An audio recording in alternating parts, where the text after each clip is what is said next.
Hi, I'm Dempsey Pula, and this week I'm reviewing...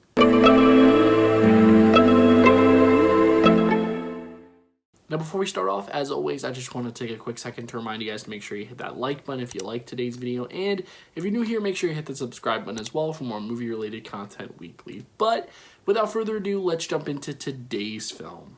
Tigertail was written and directed by Alan Yang, and despite being released on Netflix, trust me when I say that it has absolutely nothing to do with Tiger King. The film stars Tai Ma and Christine Ko and follows one man as he reflects on his life and his regrets while simultaneously trying to repair his relationship with his daughter.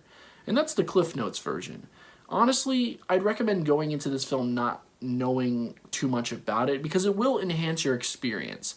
In great Netflix fashion, the trailer for this film does reveal just a little too much, but I must say that even going into this film knowing what it was going to be about, I was still blown away.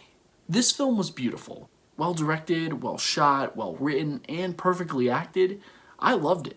Alan Yang may be known for his work on Master of None, but I will not forget what he's done here. Here you have a primarily foreign language film with a very powerful message and deep-rooted themes, but one of the best things about it, one of my favorite things anyway, is the fact that a lot of what is said isn't necessarily spoken by any of the characters.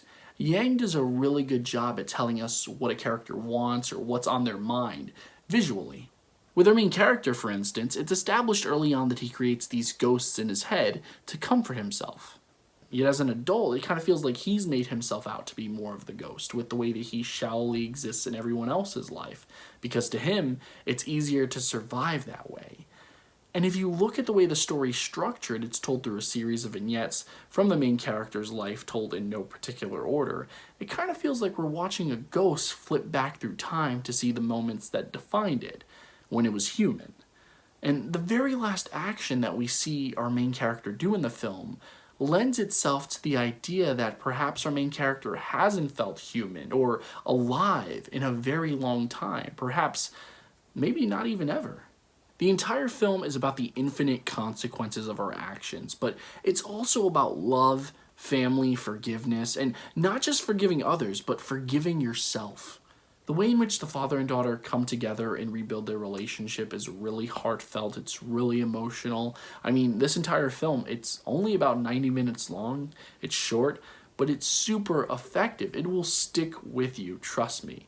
By the end of it, not only will you be feeling for the father, but you'll also kind of feel like you need to re-examine your own life and how you've lived.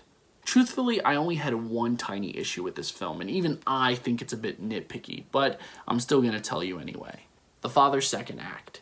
And no, I'm not talking about the second act of the film, I'm talking about the moment in the film where the father decides to be a little bit more proactive after experiencing some trauma. That's all I'm going to say. For those of you guys who have seen the film, I'm talking specifically about the sequence where he goes on Facebook and then there's this montage of him doing a bunch of things. Not that it doesn't make sense for the film, it just felt a little out of place, and it felt like it was just plucked in there to kind of speed some of the things along in the film. But once again, even I feel like I'm being a little bit too harsh on it and a little bit too nitpicky, so I'm just going to shut up, because overall, I really love this film. As I said before, it blew me away. And I know that I've probably said what I'm about to say for some other films that I've reviewed on this channel, but I don't know how else to express it, okay? This is the kind of film that on paper you probably have nothing in common with, but when you watch it, you feel like you can relate to it so much. It is just so beautiful in every regard. And it's the kind of foreign language film that breaks down all the barriers to show you that there really is no other language on earth more important than love. And for that, I'm going to give Tigertail 4.5 stars. There are many things I never told you. Guys, thanks so much for taking the time out of your day to view this video. It really does mean the world to me. And once again, if you like this video, please make sure to hit that like button. And if you're new here, make sure you hit the subscribe button as well for more movie-related content weekly. Now, if you happen to see Tigertail, if you loved it, if you hated it, let me know what you thought about it down below in the comment section too, and I'll respond to you. I love reading the comments. I love responding to you all. It is one of my favorite things about having a channel in the first place, so please make sure you let me know your thoughts.